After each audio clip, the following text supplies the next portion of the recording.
सरकारी बंगल्यावरती धनंजय मुंडेच्या बैठक झालेली आहे ही सरकारला माहिती. खंडणीची बैठक तिथं झालेली आहे.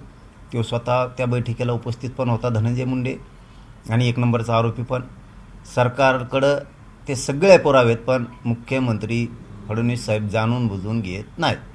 देशमुख कुटुंबाला न्याय देण्याच्या भूमिकेत सरकार नाही आहे. देवेंद्र फडणवीस साहेब नाही आहेत. त्यांना एक गुंड सांभाळायचा. सरकार संकटात सापडलं, बदनाम झालं तरी चालत, पण एक क्रूर हत्या घडून आणणारा गुंड धनंजय मुंडे त्यांना पाहिजे.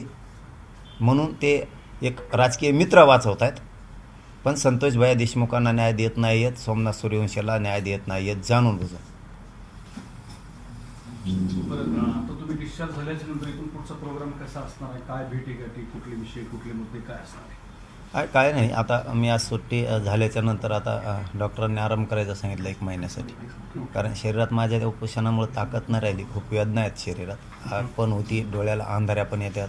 म्हणजे ते आता इतका अंगात वेदना आहेत की ते सांगता येत नाही. त्यामुळे आता मी आज सुट्टी घेतली.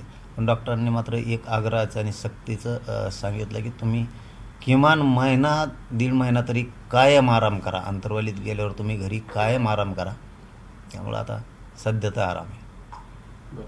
खोक्याचा जो विषय आहे शिरोड कासारचा, म्हणजे तुमच्याच तालुक्यातला, तर त्याच्या प्रकरणामध्ये सुरेश धस यांनी सुद्धा राजीनामा द्यावा अशी मागणी सुरू करायला लागली आणि त्यांना सुद्धा सहआरोपी करावं अशी सुद्धा मागणी होते. काय म्हणणं तुमचं? नाही, आता ते प्रकरण चालू आहे ना. आता हे आहे ना, काय म्हणते त्याला, तपास चालू आहे, पोलिस मागं आहेत.